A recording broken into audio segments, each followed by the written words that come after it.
Bring that box off the table. So box here.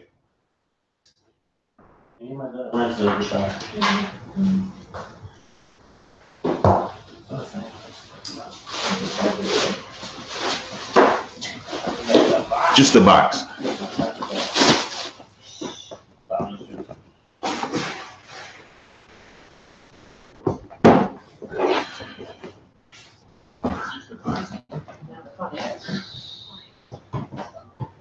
Waiting for tough guy. Oh, I thought I already signed them.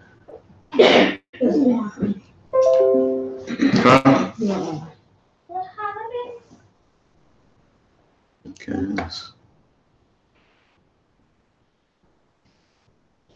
Why is it saying waiting on this one though?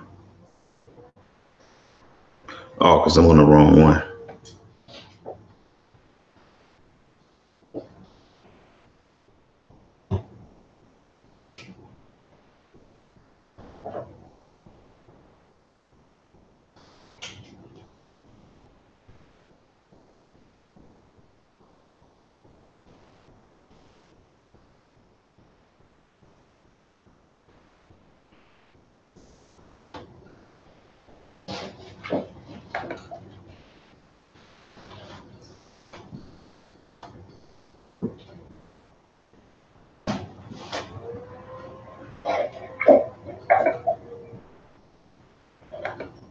All right.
And why is it not turning on?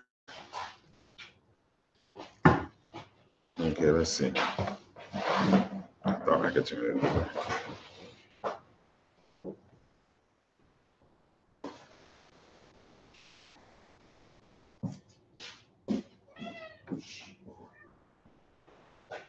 So, oh, y'all can't hear me.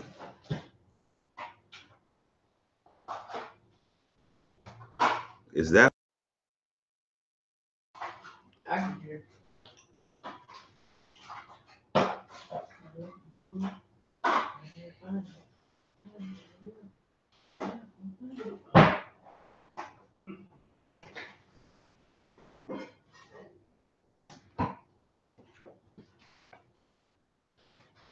Okay. Just getting some things dialed in here. I don't know why.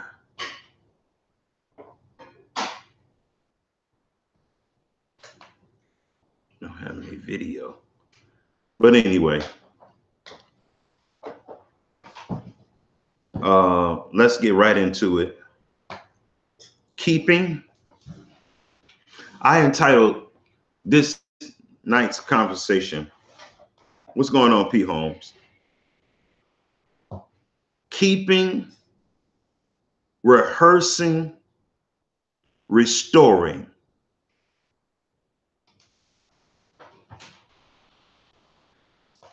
So if you read Judges chapter 17 for me. Oh, not Genesis. No, it's Judges. I'm sorry. It's Genesis. And there was a man of Mount Ephraim, whose name was Micah.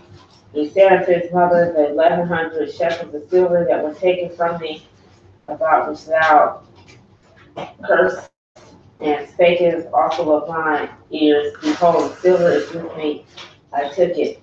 And his mother said, blessed be thou of the Lord my son. And when he had restored the 1,100 shekels of silver to his mother said, I had wholly dedicated the silver unto the Lord from my hand and my son, to make a graven image and a molten image. Now therefore I will restore it unto thee. Yet he restored the money unto his mother, and his mother took 200 shekels of silver and gave them to the founder, who made thereof a graven image and a molten image. And they were in the house of Micah.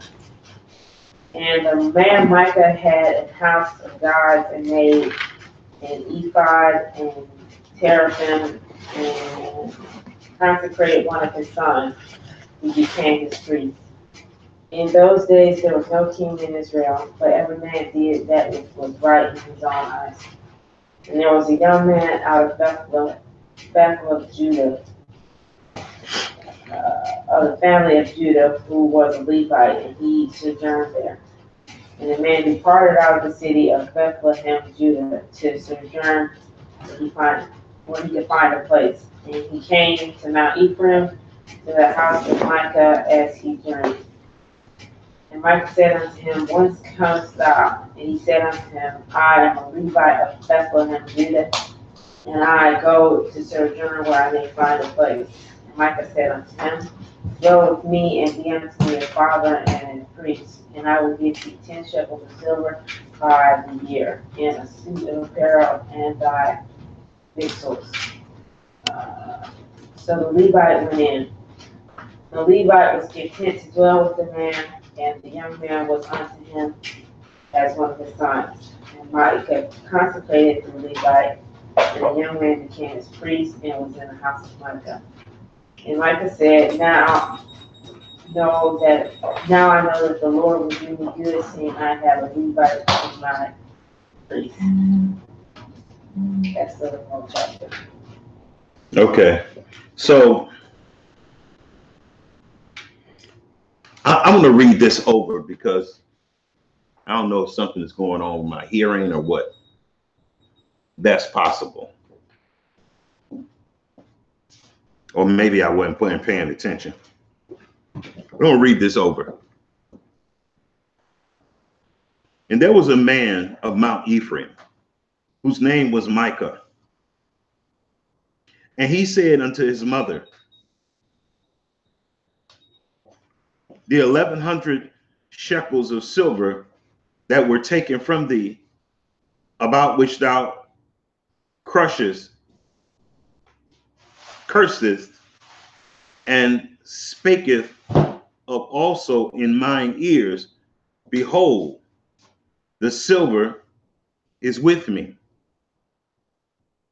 I took it, and his mother said, blessed be thou of the Lord my son.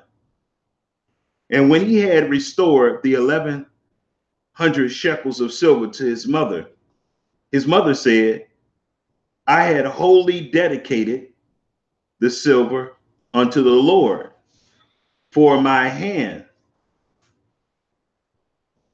for my son, to make a graven image and a molten image. Now therefore I will restore it unto thee.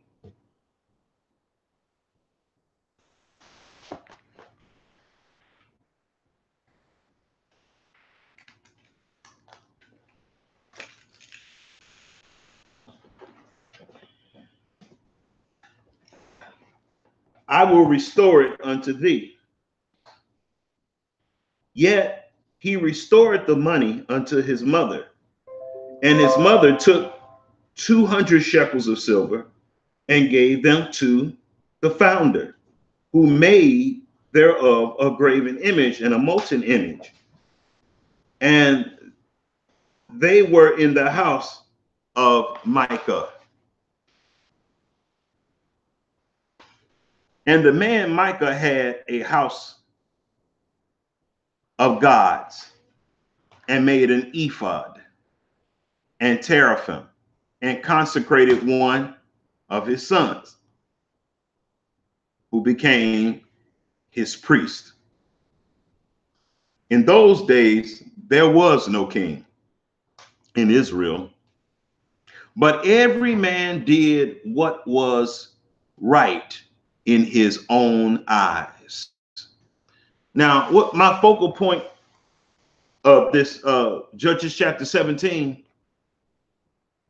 is that every man was doing right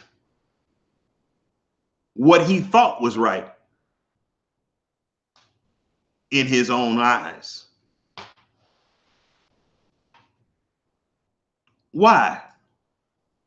Why was every man doing what was right in his own eyes? In Israel?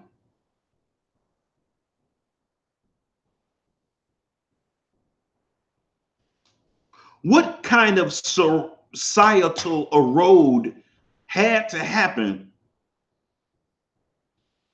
for things to come to where everybody was doing what was right in their own sight? What was going on here?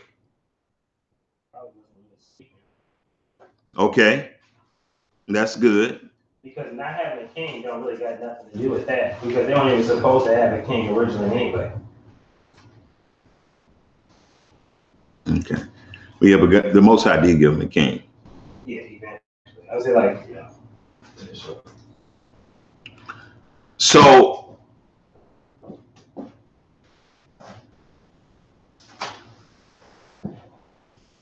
every man did what was right in his own sight. Why? Well, it says right here, because there was no king. There was no ruler. There was no apostle.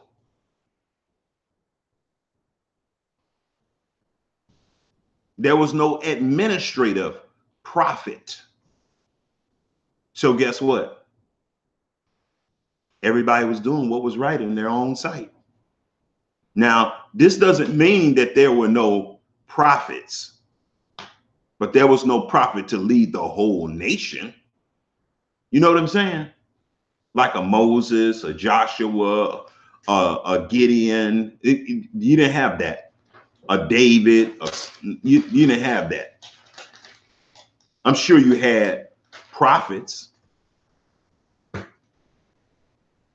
I'm sure you had judges.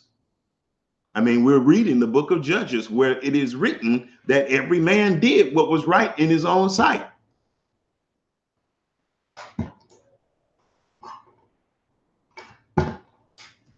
So it looks like when there is no administrative minister over the whole nation, like an apostle or an administrative prophet, it looked like what the Most High do is you have these judges. That's what you have going on in the whole book of Judges. Ruth, Gideon, Samson. And even though you have these judges established, they must not be on the same level. Are they prophets? Yeah, they prophets. You had Ruth. Ruth was a judge. We read about Ruth in the book of Judges. So let's name some judges. You got Ruth, Samson. Who else? Not Ruth. You have who did I say? Deborah is who I mean. Deborah, Ruth, Samson, Gideon. Nah, not Boaz. So he's just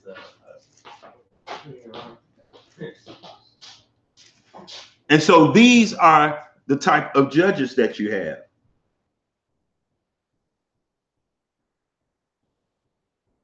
These are the type of judges, and there are other judges as well. But these are the type of judges that you have. They're not on the level of a Moses. They are judges, but they're not on the level of a Moses or a Joshua. They're not on the level of what I say, yeah, or the apostles. They're not on that level. You know why? Because it seems like during this time of judges, guess what people are doing? What's right in their own sight? Do they have judges? Yeah. But guess what? People ain't listening to them. People don't believe that they have the type of cachet that a Moses got, and they don't. And so if they don't have the type of cachet that a Moses have, people gonna be like, oh man, you ain't no real, Most High ain't set you. No, he set him up as a judge. They might not be like a Moses, but you don't supposed to just ignore them. You don't supposed to just poo-poo them.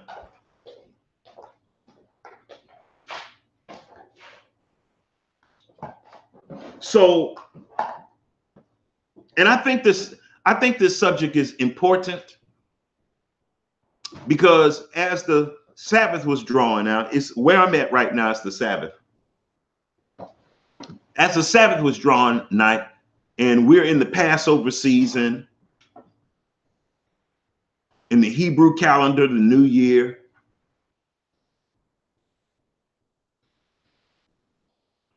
We have crossed over into the vernal equinox period. I started to meditate about the feast days. There's some people say you shouldn't keep them. Some people say you should keep them. And you think the waters is muddy with those two factions. Huh. You think it's confusing between people that believe and don't believe in keeping the feast. Watch my words, keeping the feast. Look at the title of what I'm talking about. Look what it's titled.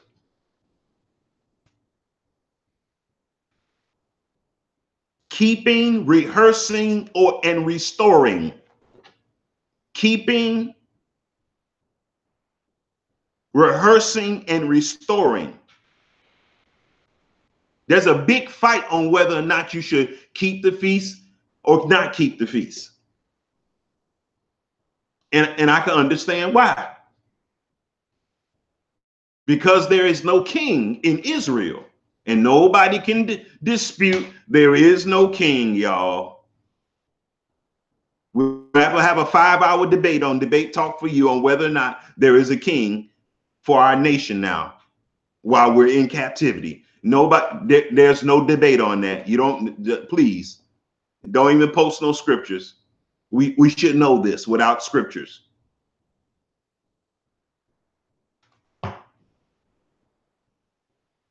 It's a no-brainer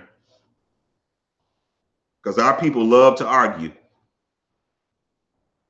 Our people love to argue.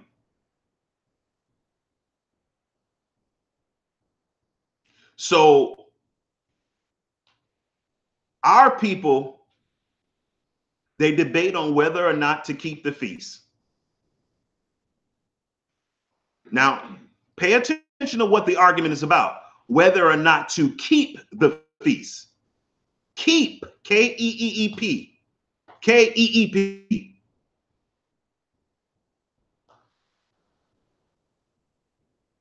And let me say this. I gave a study this week on what happens to a person when they die. What happens to the spirit, soul, and body? The same type of argument we have about the feast days is the same type of argument we have about what happens to a person when they die. When a person dies, some people say they go to heaven. When a person dies, they say, well, they in the ground. And then when a person dies, they say they go to the Most High. And all three of these different positions, they debate each other. They all debate each other. But watch this, y'all.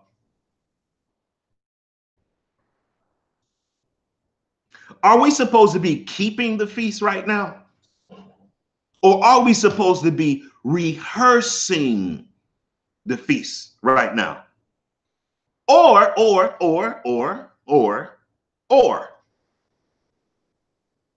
are we to be restoring the feast right now? Which one is it? Notice what is not an option in any of these. Ignoring the feast. That's not an option. Ignoring the feast is not an option. I'm going to say it again because our people love to fight, debate, and argue. Because somebody will run away from this and just hearing a sound bite right here and say, he said, don't keep it. No. I say, what I'm talking about is keeping, restoring, or rehearsing. Now, I notice something here. I noticed that a lot of Israelites who believe that we should be keeping the feast, they'll turn right around and say we should be rehearsing the righteous acts. They'll quote Judges chapter 5, verse 11. And when I hear them say that, I'll be like, okay, wait a minute. Let me get my mind together, because I didn't know that keeping something and rehearsing something was the same thing. I thought they were different. But apparently, among most Hebrew Israelites, especially One West camps and Messianics, they believe that keeping and rehearsing is the same exact thing. What is a rehearsal? What is a rehearsal? Maybe I don't know. Maybe we need to Google it. Because why are people using keeping something and rehearsing something interchangeably? Why are they doing that? Don't you know that that causes a whole lot of confusion? Let's say that you are a part of an acting troupe on Broadway, and they say, we want you to come to rehearsal. Is that the premiere of the actual play? I just want to know, is that the actual premiere of the play? I just be wanting to know stuff, because people be talking stuff and everybody starts repeating it, and then people start thinking they don't know what's up, what's down. Rehearsal is keeping, and keeping is a rehearsal. And then all kinds of debates start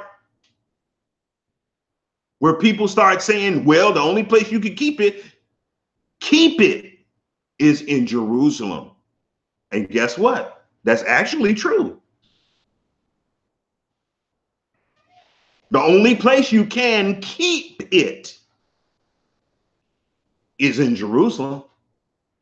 I've never seen one person produce a scripture saying that you can keep it any place where you want to. But I have seen scriptures where it says, don't keep it in any place of your dwelling. It said don't do that. Now, but watch this.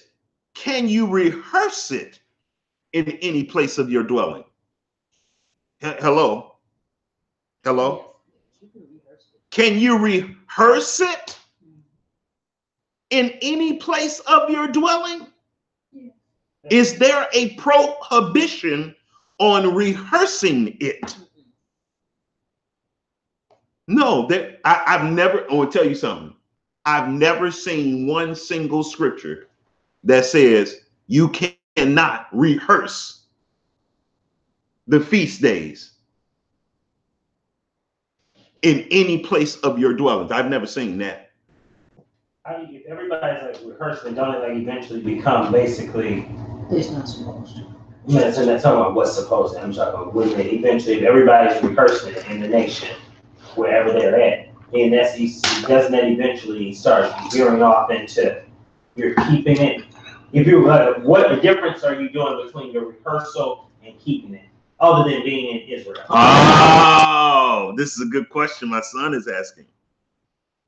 My son is asking a really, really good question. Son, you got to ask that question again. At some point, if everyone is rehearsing this, wherever they're at what point does it veer off into, okay, now these people are keeping it? Like if you're doing all the same things, how do you differentiate between keeping it and rehearsing it? Yeah. Okay. How do you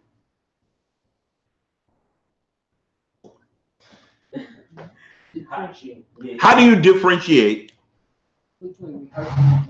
between rehearsal? I can already see people right away. Right, that's true, son. That's true. How can you differentiate between a rehearsal and then actually keeping it? Because there are actual ways that the Most High has prescribed how to keep it. There's an exact parameters that he has set up.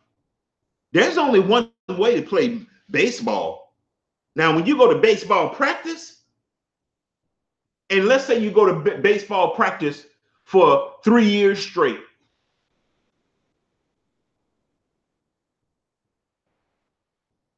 y'all do scrimmages in practices and everything.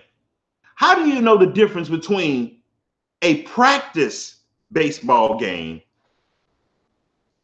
and a real baseball game? How do you know? How is it that you never get confused about when you're practicing? Man, we practice so much. I don't know we're really practicing. What do practicing look like? You see what I'm saying? Yeah.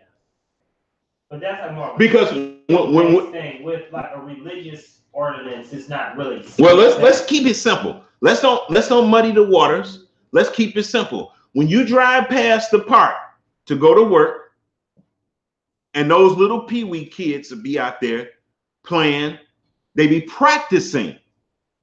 I'm gonna tell you, it's a huge difference when you're practicing. When you're practicing, there's no audience. All those cars don't be out there when they be practicing. But when they're practicing, you have the opposing team there. Their parents are there. Yeah, when you're playing. Sorry. Let me greet the people in the room. Shalom, Pamela, Lumpkin, P. Holmes.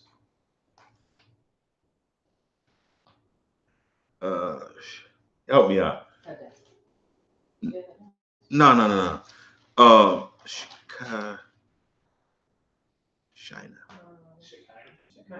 Oh, Shekinah. Okay. I'm used to spelling that with an S. Shekinah, Malka and family, Shalom, CG. Oh boy, Kashina, Kashina.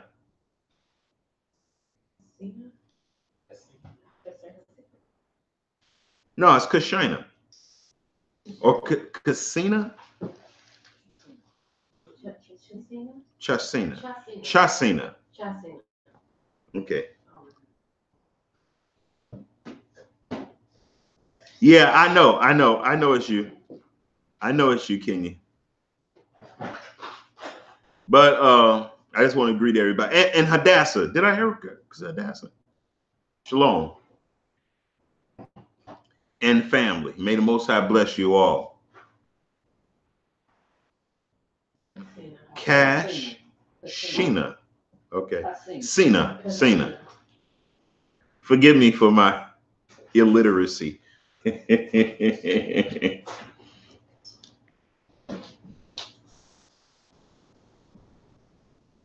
So, hey, y'all, whoever wants text messages sent to them, email me and send me your phone number, and I'm going to try my best to send out notifications that way. It's way more reliable, and I got control over it instead of Google. Okay. Thank you very much. I need it, Hadassah. So my son asked a really brilliant question. He basically asked, tell me if this is true or not, son, if this is accurate. He basically asked, if you rehearse for so long, how is it that you don't get confused between what rehearsal is or how it doesn't morph into the actual thing? Basically, that's what you're asking. Yeah. Okay. Especially when people don't got nothing else to do. Especially when people don't have, we're not gonna muddy the waters with all that. We just wanna, you know. These people, they're gonna start doing saying that's the real thing. Yeah, they're gonna, they're gonna be people that's gonna start saying it's the real thing. The rehearsal is the real thing. You're right, and I'm gonna tell you. There's no real thing going on, so they right, and that's actually what's going on, son. That's actually what's going on. People are saying you're actually keeping the feast. But you do have to be accountable for the rehearsals. But don't get it twisted, y'all. You're going to be held accountable for rehearsal. You just can't skip out of the rehearsal just because it's not the actual thing. Oh, don't get it twisted. Don't get it twisted, y'all. Is anybody hearing me?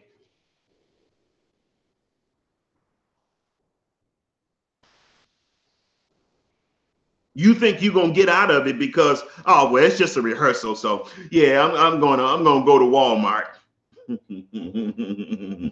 No.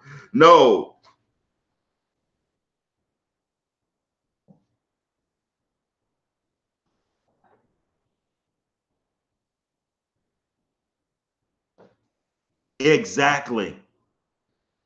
Now notice this, y'all. Why does it make you so nervous, Hadassah? And Hadassah, let me let you know something. That's why I was reading Judges chapter 17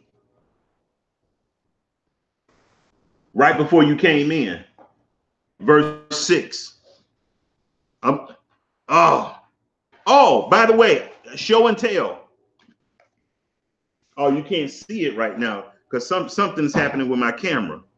But I did get a new computer. I'm on it right now. And I want to show and tell, show and prove. Let me see something. I want to see if I can get